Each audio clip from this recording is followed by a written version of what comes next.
దేవుని గురించి రకరకాల మరి అపోహలు ఉన్నాయి. మరి చాలామంది అనుకుంటూ ఉంటారు, మీకు ఆ దేవుడు ఇష్టం సార్, మాకు ఈ దేవుడు ఇష్టం అంటారు. కానీ ఆకాశమందు సూర్యుడు ఎలాగైతే ఒక్కడో మనుషులందరికీ దేవుడు ఒక్కడే. రకరకాల పేర్లతో పిలిచినంత మాత్రాన దేవుడు మారిపోడు. అవాస్తవం వాస్తవం అవ్వదు. మన నమ్మకాన్ని బట్టి అబద్ధం నిజం అవ్వదు, నిజం అబద్ధం అవ్వదు.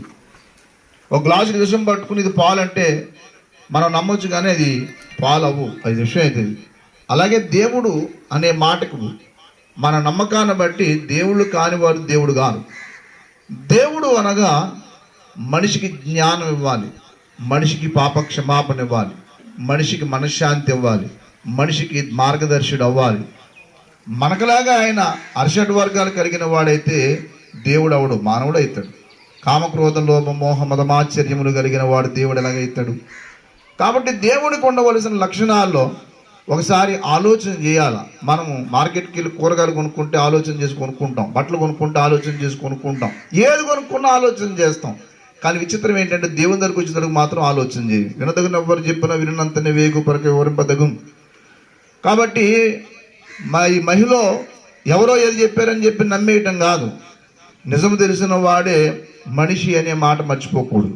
ఆ నిజాన్ని దేవుడు అనేవాడు దాయకూడదు. అనగా దేవుడు అనగా సత్యము కూడా అవుతాడు. కాబట్టి ఒకసారి ఆలోచన చేయండి, మనం నమ్మే వాళ్ళలో ఎవరైనా అర్షడ్ వర్గాలు నెగ్గిన వాళ్ళు ఉన్నారా? అనగా కామ క్రోధ లోభ మోహ మదమాశ్చర్యము లేని వాళ్ళ, అలాగే జన్మ కర్మల్లో పాపము లేనివారా?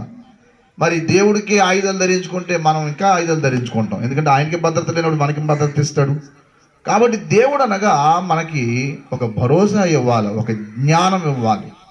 మరి ఏదో చూసి భ్రమపడితే దేవుడు ఎలాగైతాడు? కాబట్టి ఈ లోకంలో దేవుని గురించిన మన అవగాహన చాలాసార్లు తప్పైపోతుంది. కారణం ఏంటంటే మనకి జ్ఞానం లేక. ఆ జ్ఞానము ప్రభువుని యేసుక్రీస్తు ఇచ్చాడు. అందుకని ఈ లోకంలో యేసు ప్రభు వారు మానవునికి 4 రకాలుగా అయ్యాడు. ఆయన జ్ఞానము, పరిశుద్ధత, నీతి, విమోచన, ఈ 4 ఎవరివలే. మనుషులందరినీ అజ్ఞానంలో ముంచారు. ఒక సమాజం ఎవరేం చెప్తే అదే నమ్మాలనుకునే రీతిగా ఉన్నాం. ప్రతిదానికి భయపడి ఇంటి ముందు ఏదో కట్టుకుంటాం. కారణం ఏంటంటే వాళ్ళు ఎవరేదో చెప్పారు అని మనం నమ్ముతాం.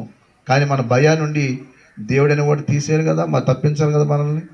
కాబట్టి దేవుడు మనకి జ్ఞానం ఇవ్వాలి. రెండోది, దేవుడు మనకి పాప క్షమాపణ ఇవ్వాలి. దేవుడు మనకి ధైర్యాన్ని ఇవ్వాలి. దేవుడు చివరికి ఈ లోకంలో మనల్ని పోషించాలి. మన బిడ్డలు మనం పోషించుకుంటాం కదా, మరి దేవుడికి మనం పిల్లలం కదా, మరి ఆ దేవుడు మనం పోషించాలి. అంటే ఈ సృష్టిలో ఉన్న సమస్త ఫలసాయము ఆ దేవుడే పండిస్తూ ఉన్నాడు. మనం మొక్కేయగలం కానీ పంట పండించలేం.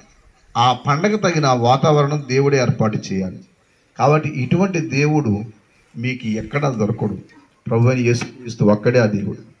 ఒకవేళ మీకు ఆ మాట కొంచెం కష్టంగా అనిపించవచ్చు, మీకు అది నమ్ముతున్నారు కాబట్టి అనుకోవచ్చు. కానీ మీరు ఒకసారి పరీక్షించండి.